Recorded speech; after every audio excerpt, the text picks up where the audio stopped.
Saya tanya ihwafillah rahimakumullah. Kalau antum sedekah 1000, itu kebaikan bukan? Kebaikan bukan? Kebaikan. Perhatikan kalimat Ibnu Abbas, pantas tidak surga itu dibayar dengan harga 1000 tadi? Itu kata Ibnu Abbas. Ini maksudnya bukan mengecilkan yang 1000-nya, Ana hanya ingin bilang sama antum, jangan-jangan antum untuk mendapatkan itu semua, tetapi antum bayar harga-harga yang murah. Maka kata para ulama, kalau antum ingin mendapatkan surga, maka berikan apa yang berharga dalam hidup antum. Apa itu? 3. 1 waktu, 2 harta, 3 jiwa. Apakah bisa? Waktu bisa membayar antum surga? Bisa. Apa? Berikan waktu antum buat Allah. Berikan waktu antum buat Allah, Antum sedang merencanakan untuk membayar surga itu. Jangan-jangan semua waktu yang kita dapatkan selama ini antum tidak diberikan untuk Allah. Makanya kenapa Rasulullah mengatakan antum ngaji saat ini, barang siapa yang mencari ilmu, maka akan dimudahkan jalannya menuju surga. Kenapa? Karena dia sedang memberikan yang berharga dalam hidupnya, itu waktu untuk Allah. Maka semakin banyak waktu kita untuk Allah, semakin pantas antum untuk mendapatkan surga itu. Karena antum telah memberikan sesuatu yang berharga untuk Allah Subhanahu wa taala. Maka isilah waktu-waktu berharga ini untuk sesuatu yang mahal dalam hidup antum, untuk Allah. Saya ulangi lagi ya. Maka berikanlah waktu yang berharga ini untuk sesuatu yang paling mahal dalam hidup kita. Apa itu? Allah. Maka antum pantas mendapatkan surga itu. Yang kedua adalah harta. Harta itu memang berharga dalam hidup kita. Kalau antum mengatakan harta tidak berharga, antum orang miskin biasanya itu. Tidak apa-apa saya miskin, asal soleh. Itu tandanya apa? Orang miskin itu. Simpel kan? Itu. Saya tanya ihwafillah rahimakumullah. Adam itu menyukai Zulaiha nggak ketika Adam digoda? Yusuf itu menyukai Zulaiha nggak ketika digoda? Suka nggak, Tergoda tidak? Tergoda. Yusuf juga senang, dan itulah adalah normal. Apa dalilnya? Ali Imran ayat 14. Ya kan? Saya mah tidak tertarik sama akhwat. Bukan antum soleh, antum nggak normal itu namanya. Bukan soleh ya gitu. Senang, Dan harta antum, ayo berikan kepada yang paling mahal itu Allah. Maka Allah akan berikan antum sesuatu yang indah, itu surga. Jangan-jangan selama ini harta kita untuk Allah hanya apa ya Ustaz ya? Hanya, saya agak malu mengatakannya itu. Hanya sisa-sisa saja gitu. Dan yang terakhir adalah jiwa. Saya katakan, kenapa orang-orang yang mati syahid dijamin surga? Karena dia sudah memberikan yang paling berharga dalam hidupnya untuk Allah itu. Saya ulangi lagi. Kenapa orang-orang yang berjihad di jalan Allah itu jaminannya surga?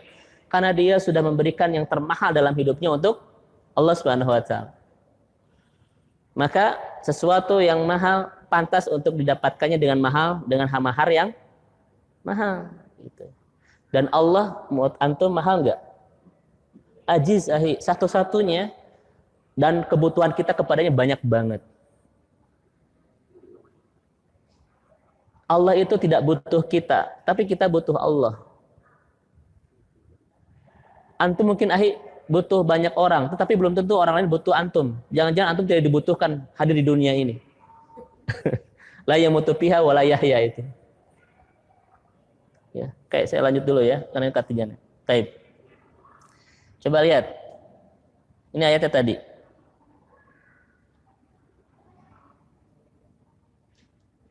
Baik. Kita lanjutkan. Nah, ini yang terakhir. Oke, materi kita di sini ya. Ini kaitannya kekinian banget. Kenapa saya ambil pilihan tema ini? Memang kan disesuaikan dengan kebutuhan kita saat ini. Perhatikan kalimatnya. Kenapa Allah itu menamai dirinya Al-Aziz? Yang terakhir, alladzi ya'badzilla li ibadihi li'annahum ibadul aziz. Allah yang tidak mau hambanya merendahkan diri di hadapan makhluknya yang lain. Karena dia adalah hamba Allah yang maha aziz. Jadi seorang hamba yang merasa bahwa dia hamba Allah yang maha aziz, dia tidak mungkin merendahkan dirinya di hadapan yang lain. Gitu. Dia tidak mungkin merendahkan dirinya karena dia meyakini bahwa dia hamba yang paling, Allah yang paling aziz gitu. Oke, Ustaz. Perhatikan kalimatnya. Antum sebagai suami dimarahi sama istri antum, dimarahi terus. Ketika dimarahi, orang tua antum ada. Kira-kira antum malu nggak sama orang tua? Malu. Karena antum sudah direndahkan oleh istri antum. Kira-kira malu kan sama orang tua? Oke, kalimat yang kedua. Antum sedang dimarahi oleh atasan antum di kantor. Dan orang tua antum tahu bahwa antum direndahkan oleh atasan antum. Malu nggak sama orang tua? Malu. Yang ketiga, kalau orang tua antum tahu bahwa antum mencuri sesuatu di kantor antum, nyogok, curi sesuatu yang tidak halal, orang tua antum tahu, malu nggak antum? Lalu antum malu nggak selama ini merendahkan diri sama Allah, malu nggak? Ketika kita berbuat maksiat gitu, malu nggak?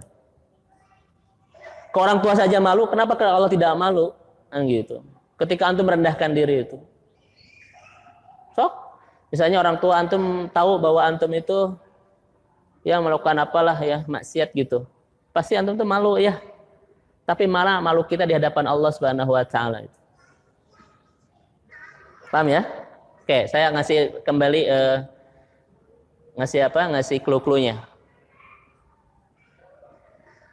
Di sini ada yang sudah berangkat haji atau umrah? Haji dulu ya. Kira-kira kalau antum ke Arafah, ini ada pejabat, ini ada menteri, ini ada jenderal gitu. Kira-kira perasaan antum akan silau enggak? Ketika di Arafah. Akan silau enggak dengan mereka? Enggak, kenapa? Karena antum sedang merasakan kehebatan Allah ketika itu.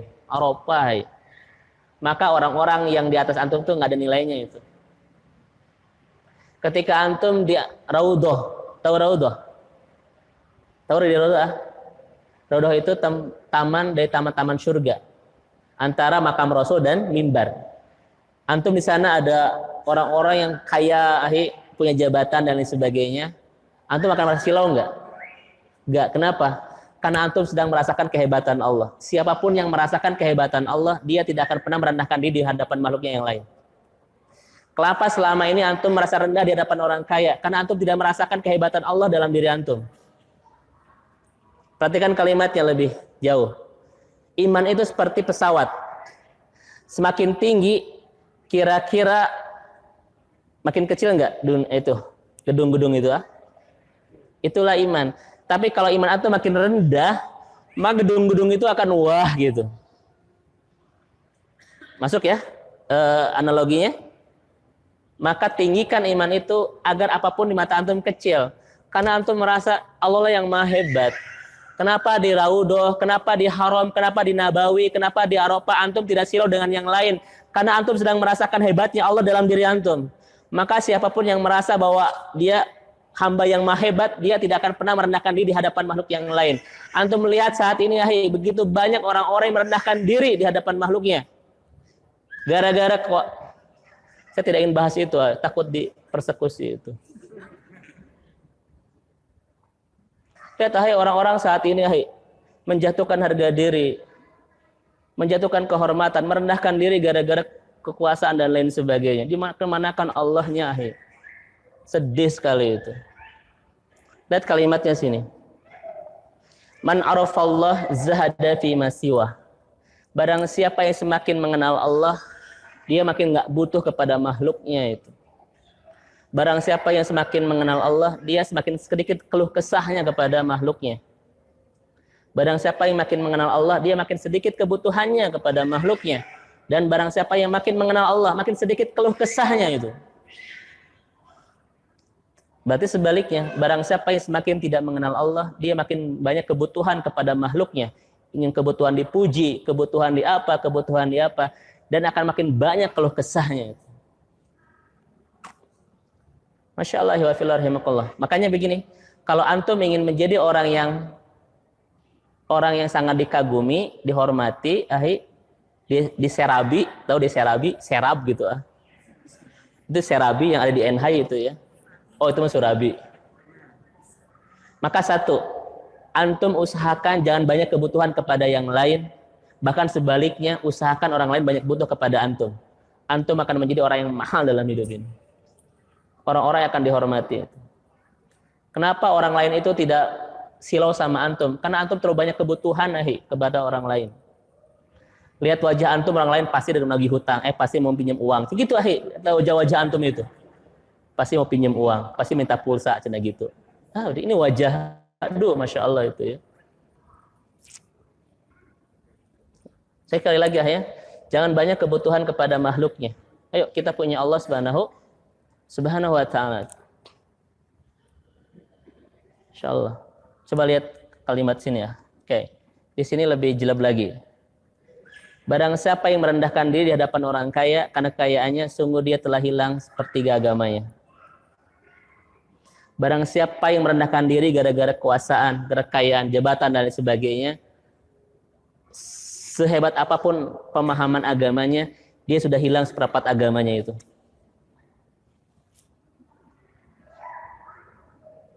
Punten saya bahas ini ya. Kita sedang tidak bahas apa-apa. Kita sedang bahas tentang bab akidah. Tetapi antum bisa memotret keadaan kita saat ini. Serendah apakah? Karena memang dia tidak merasakan kehebatan Allah dalam hatinya, sehingga dia mudah merendahkan diri di hadapan makhluknya Allah yang lain. Insyaallah. Oke, saya lanjut. Karena waktu ya, Masya Allah. Taib. Ini di sini disampaikan di surat At-Taha ayat 124, maka satu-satunya yang akan membuat kita rendah itu adalah maksiat atau dosa ya. Ini saya tidak akan bahas ini pembahasan kajian yang lain. Tetapi tidak ada yang paling merendahkan hidup kita dalam kehidupan ini kecuali memang antum berbuat dosa. Dosa itu antum sedang merendahkan diri di hadapan Allah yang Maha Aziz itu. Makanya para ulama memberikan sebuah definisi, dosa itu kan asal katanya dari su. Su itu dari kalimat sau. Sau itu binatang yang sudah lama meninggal. Bukan meninggal, wafat ya. Mati. Apa namanya? Bangkai ya.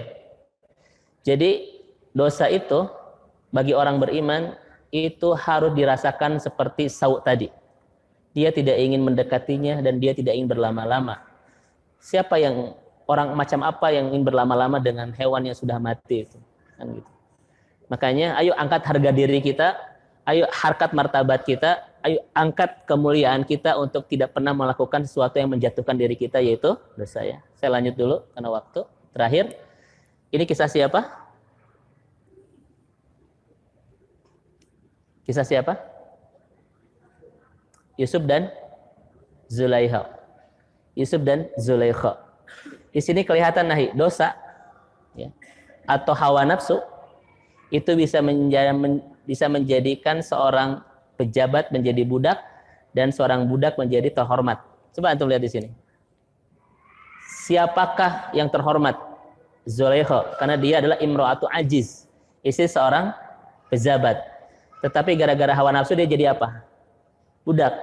Dia mengemis-kemis kepada Yusuf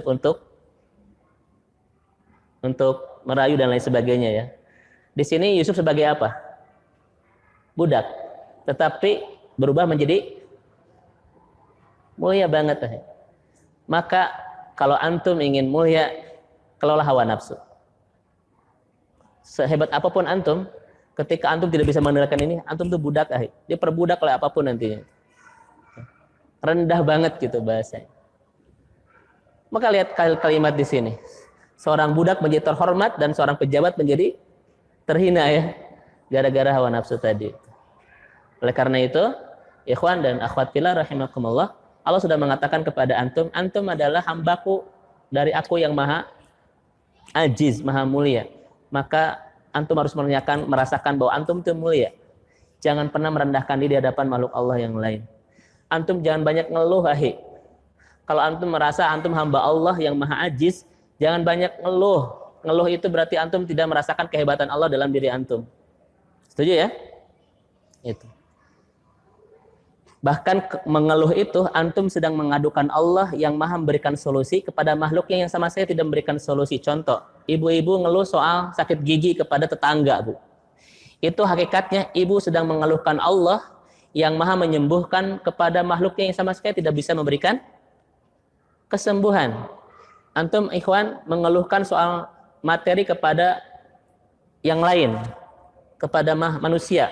Antum sedang mengadukan Allah yang maha memberikan rizki kepada hambanya yang sama sekali tidak bisa memberikan rizki. Maka seorang muslim harus izzah. Dia tidak boleh banyak ngeluh. Saya sudah sampaikan di setiap pengajian. Perhatikan kalimat Ali bin Abi Thalib. Diam kita adalah zikir. Kuatkan hubungan antum dengan Allah dalam kediaman antum, dalam kesendirian antum, dalam kesepian antum. Zikir. Kuatkan hubungan antum dengan Allah. Ketika bicara, tebarkan kebaikan agar orang semakin dekat dan orbit kebaikan. Itu kita begitu aja. Dan kita mah kebalik, diam antum ngahulang. Ngomong antum adalah ngeluh itu. Selasa 13 September, aku sudah tidak punya harapan hidup. Allah ya. Aduh ya. Baik bisa. Dikemanakan izah antum itu gitu. Ya.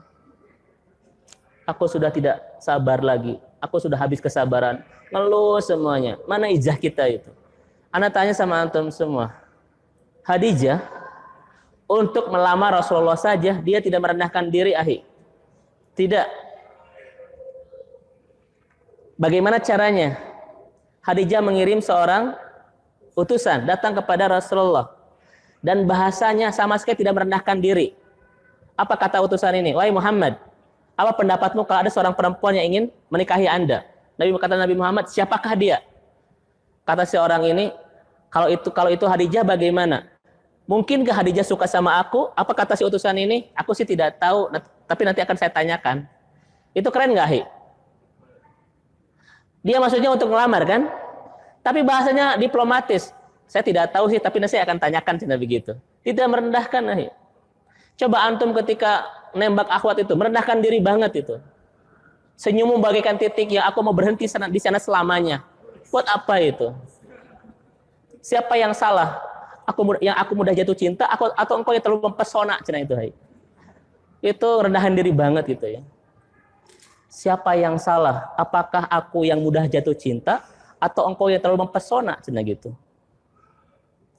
Itu kan ngerendahin diri banget. Ajari aku segalanya, tetapi jangan pernah mengajari aku kehilangan engkau cina itu. Pret itu, Buat apa itu ya? Ayo, antum ketika nembak akhwat pun, ayo tampakkan antum tuh mulia, jangan merendahkan diri gitu ya. Senyummu bagaikan peluru yang aku mau tertembak berulang-ulang demi mati di hadapanmu. Istighfar, istighfar.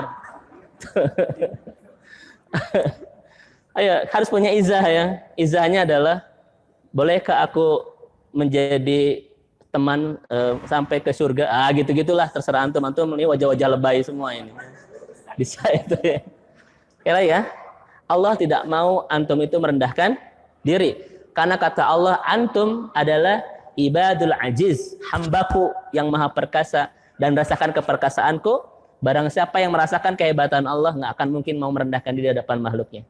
Ya, mudah-mudahan kajian ini antum bisa memotret yang saat ini sedang terjadi apa. Mungkin orang sedang kehilangan iman, bukan kehilangan ilmu. Mungkin ilmunya sudah doktor dan lain sebagainya, tetapi imannya yang porak-poranda sehingga mudah sekali untuk menjatuhkan harga dirinya di hadapan kekuasaan, kekayaan dan lain sebagainya. Na'udzubillahi min dzalik.